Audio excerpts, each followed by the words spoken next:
ఇక cockroach Janata party చేపట్టిన ఈ ఆందోళనల్లో నిరసనల్లో కాంగ్రెస్ పార్టీ లేట్ గా ఎంటర్ అయ్యింది అనేది ఒక వాదన సార్. కాంగ్రెస్ పార్టీ ఈ ఉద్యమాన్ని హైజాక్ చేసిందని కూడా కొంతమంది ఆరోపిస్తూ ఉన్నారు. ఇక సిజేపీ పట్ల ప్రతిపక్ష పార్టీల్లో ఎటువంటి అభిప్రాయం ఉంది సార్? అంటే మొదలు కాంగ్రెస్ పార్టీ లాస్ట్ లో చేరితేనే హైజాక్ చేసింది అంటున్నారు. ముందు చేరితే ఏం జాక్ చేసింది వల్ల మనం ఫస్ట్ డేనే వచ్చింటే కామన్ సెన్స్ ఆలోచిద్దాం. చివరి రోజు వస్తేనే హైజాక్ చేసిందని విమర్శ వస్తుంటే ఫస్ట్ డే చేస్తే హైజాక్ కాదు, అసలు ఉద్యమే కాంగ్రెస్ పార్టీ నడుపుతుంది అనేవారు కదా. ఆ మేరకు రాహుల్ గాంధీ రాకపోవడం, కాంగ్రెస్ పార్టీ రాకపోవడం వల్ల ప్రయోజనమే కలిగింది ఉద్యమానికి. అంటే పొలిటిసైజ్ కాకుండా ఉండటానికి ఉపయోగపడింది. ఇక ప్రతిపక్ష ఎంపీలందరూ వచ్చారు. ప్రజాస్వామ్యంలో ప్రజలు తిరగబడుతుంటే, ప్రజలు పోరాడుతుంటే రాజకీయ పార్టీలు అనివార్యంగా ఇన్వాల్వ్ అవుతాయి, ప్రతిపక్షాలు ఇన్వాల్వ్ అవుతాయి. తప్పు కాదు కదా, రాజకీయ పార్టీలు నిషేధిత సంస్థలు కాదు కదా. మీరు ఏమైనా మావోయిస్టులు ఇన్వాల్వ్ అయితే తప్పు పట్టాలి తప్ప కాంగ్రెస్ పార్టీ ఇన్వాల్వ్ అయితే ఎందుకు తప్పు పట్టాలి? మీరు కాంగ్రెస్ పార్టీ ఇన్వాల్వ్ అయి సమర్థిస్తే అంటే మంచిదే కదా, పొలిటికల్ స్ట్రెంత్ వస్తుంది కదా. వాళ్ళు ఏ అవసరాల కొరకైనా సమర్థించవచ్చు, వాళ్ళ రాజకీయ ప్రయోజనాల కొరకే సమర్థించవచ్చు, ఏమన్నా కానివ్వండి. ప్రజలు పోరాడిన సమయంలో బీజేపీ ఎంటర్ కాలేదా? అన్నా హజారే ఉద్యమంలో బీజేపీ వెనకాల లేదా? బీజేపీ మద్దతుదారులైన బాబా రామ్దేవ్ లాంటి వాళ్ళు పోలేదా? మనకు తెలియదు. ఆర్ఎస్ఎస్ కార్యకర్తలంతా తామే India against corruption Anna Hazare ఉద్యమంలో కీలక చొరవ చూపెట్టలేదా? ఎమర్జెన్సీకి వ్యతిరేకంగా లోక్ నాయక్ జయప్రకాష్ నారాయణ్ జరిపిన ఉద్యమంలో బీజేపీ లేదా? నాకు చెప్పండి.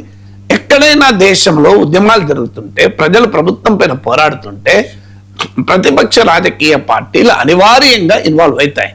ఇన్వాల్వ్ కావడాన్ని మనం ఆహ్వానించాలి తప్ప దాన్ని వ్యతిరేకించకూడదు. అయితే దాన్ని బట్టి మనం రాజకీయ ఎజెండాగా మారకూడదు. అది అంతవరకు జాగ్రత్తగా ఉండాలి తప్ప పొలిటికల్ పార్టీని రాకుండానే వాపలేము, వస్తే అది నేరము కాదు. ఇక ప్రతిపక్షాలకు మీరు అన్నట్లుగా డైలమా మాత్రం ఉంది. ఒక డైలమా, ఒక ఒపీనియన్ ఏంటంటే, మీరంతా ప్రభుత్వం పైన పోరాడుతున్నారు, మనము చేయలేని పనిని కాక్రోచ్ జనతా పార్టీ చేస్తోంది, మనం పిలిపిస్తే స్పందించని యువత ఈ ఉద్యమానికి స్పందిస్తున్నారు, అందువల్ల ఇది ఏదైనా మోడీ ప్రభుత్వానికి వ్యతిరేక అభిప్రాయమే క్రియేట్ అవుతుంది కనుక ఇది మనకే కదా రాజకీయంగా ఉపయోగపడేది, అందువల్ల మనము దీంట్లో ఉండాలి, పాల్గొనాలి అనేటువంటి అభిప్రాయం ప్రతిపక్షంలో ఒక బలమైన వర్గానికి ఉన్నది. కానీ అదే సమయంలో ప్రతిపక్ష పార్టీ అంటే అవి రాజకీయ పార్టీలు, వాళ్ళకి రాజకీయ ఎజెండాలే ఉంటాయి, ఉండకుండా ఉండదు కదా. ఇప్పుడు మీకు రాజకీయ ఎజెండాతో ఏం చేస్తున్నారంటే, ఈ ఉద్యమము మనం కాదు కదా మొదలు పెట్టింది, ఎవరో మొదలు పెడితే మనము సెకండ్ ఫిడిల్ ఉంటే మన గౌరవం కూడా పోతుంది కదా. అంటే కాంగ్రెస్ పార్టీ లాంటి 100 మంది ఎంపీలు ఉన్న ప్రధాన ప్రతిపక్ష పార్టీ, 4 రాష్ట్రాల్లో ముఖ్యమంత్రులు ఉన్న పార్టీ, మరో 2 రాష్ట్రాల్లో మిత్రపక్షాలతో అధికారంలో ఉన్న పార్టీ, ఇవాళ కాక్రోచ్ జనతా పార్టీ వెనకాల స్కూటర్ పైన కూర్చొని మీకు పిగ్గీ రైడ్ అంటారు ఇంగ్లీష్లో, అలా వెళ్ళడం ఏంటి? ఇది కాంగ్రెస్ పార్టీ బలహీనతను, దుర్బల స్థితిని తెలియజేస్తుంది కదా అనేది ఒక అనుమానం. రెండో అనుమానం ఏంటంటే, ఈ ఉద్యమం లాస్ట్కి ఎటువైపు వెళ్తుంది? మీకు రైతు ఉద్యమం ఉంది ఉదాహరణకు.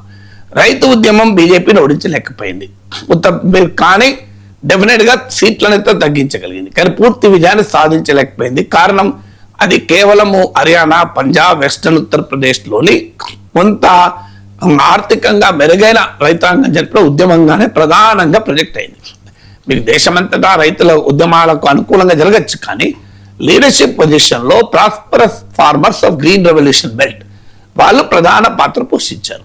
అందువల్ల అల్టిమేట్ గా అదొక సెక్షన్ కు సంబంధించిన అంశమే గనక మోడీ వెంటనే వ్యవసాయ చట్టాలకు సంబంధించుకొని ఉత్తరప్రదేశ్ లో అజిత్ సింగ్ కొడుకు జయంత్ సింగ్, చరణ్ సింగ్ మనమన్ని తన వైపు తిప్పుకొని చరణ్ సింగ్ కు భారతరత్న ఇచ్చి, హర్యానాలో కూడా ఇలా మీకు తనకు అనుకూలంగా మీకు రైతుల అనుకూల పార్టీల దగ్గరకు తీసి ఇలా రాజకీయంగా మేనేజ్ చేశాడు. రేపు ఈ కాక్రోచ్ జనతా పార్టీ ఫాలోఅవుట్ కూడా మోడీ మేనేజ్ చేసే అవకాశం ఉంది కనుక మనం ఏదో ఇది అద్భుతం జరుగుతుంది, మనకు ఉపయోగపడుతున్న ఆలోచన ఉండాల్సిన అవసరం లేదు అనేది రెండో వాదన. మీకు ఈ 2 వాదనలు మీకు అందుకు ఉదాహరణ, మీకు ఇది రైతు ఉద్యమంతో పాటు సిటిజన్షిప్ అమెండ్మెంట్ యాక్ట్, అది కాస్త మైనారిటీల ఉద్యమంగా ప్రొజెక్ట్ చేసి ఆఖరికి పెద్ద ఎత్తున హిందూ పోలరైజేషన్ కూడా మీకు బీజేపీ చేసుకోగలిగింది. కానీ ప్రతిపక్షాలకు అర్థం కాదు ఏంటంటే ఇప్పుడు వ్యవసాయ చట్టాల వ్యతిరేక ఉద్యమం ఒక రైతాంగము, అది కూడా ప్రధానంగా పంజాబ్, హర్యానా, వెస్టర్న్ ఉత్తరప్రదేశ్ రైతులు ప్రధానంగా పాల్గొన్నారు. దేశమంతటా మహారాష్ట్ర నుంచి మన తెలుగు రాష్ట్రాల వరకు ఉద్యమాలు జరిగాయి. కానీ ప్రధానంగా వారు మీకు సిటిజన్షిప్ అమెండ్మెంట్ యాక్ట్ వచ్చేవరకు అది కేవలం మైనారిటీల ఇష్యూగా ప్రొజెక్ట్ కావడం వల్ల దానికి ఆ పవర్ రాలే. అండ్ ఇది అలా కాదు, ఇది బీజేపీకి బలమైన ఓటు బేస్ అయిన అప్పర్ మిడిల్ క్లాస్ ఫ్యామిలీస్ కు సంబంధించిన ఇష్యూ. ఇది బీజేపీకి ప్రధాన ఓటర్లుగా ఉన్న యంగ్ ఓటర్ల సమస్య. ఇది మీకు అర్బన్ ఓటర్ల సమస్య ప్రధానంగా. అందువల్ల బీజేపీ కోర్ కాన్స్టిట్యున్సీనే ఇవాళ తీవ్రమైన తిరుగుబాటు ధోరణి ప్రదర్శిస్తోంది. అందువల్ల అపోజిషన్ మీనమేషాలు లెక్క పెడుతూ ఏదో ఊహించుకొని ఏదో జరుగుతుంది, దీంట్లో చేయి కలపకపోతే, చేయి కలపడం అంటే ఈ ఉద్యమాన్ని హైజాక్ చేయమని కాదు, టు జాయిన్ ఫోర్సెస్ అంటారు ఇంగ్లీష్లో. అంటే మీ స్ట్రెంగ్త్ను కూడా ఆ ఉద్యమానికి బాసటగా ఇవ్వండి. మీరు పార్లమెంటేరియన్స్, మీరు ముఖ్యమంత్రులు, మీరు శాసనసభ్యులు, మీరు ప్రజా ప్రతినిధులు, మీకు ఓట్లేసిన వారే రోడ్డు మీదకి వచ్చారు. మీకు మద్దతు ఇవ్వాల్సిన బాధ్యత పార్లమెంటేరియన్కి ఉంటుందా ఉండదా, అది ప్రతిపక్షాలు ఆలోచించాలి. ఇలా మీనమేషాలు లెక్క పెడుతూ బీజేపీ దీన్ని ఎలా ఉపయోగించుకుంటుంది, మోడీ ఎలా ఉపయోగించుకునే, వాళ్ళు నువ్వేం ఆపలే, వాళ్ళు ఉపయోగించుకోవాలన్నప్పుడు ఉపయోగించుకుంటారు, ఉపయోగించుకోలేకపోతే ఉపయోగించుకోరు, నువ్వేం చేస్తావు అన్న పాయింట్ కదా. ఇష్యూ న్యాయమైంది, న్యాయమైనప్పుడు దానికి మద్దతుగా నిలవాలి. ఇక ఆంధ్రప్రదేశ్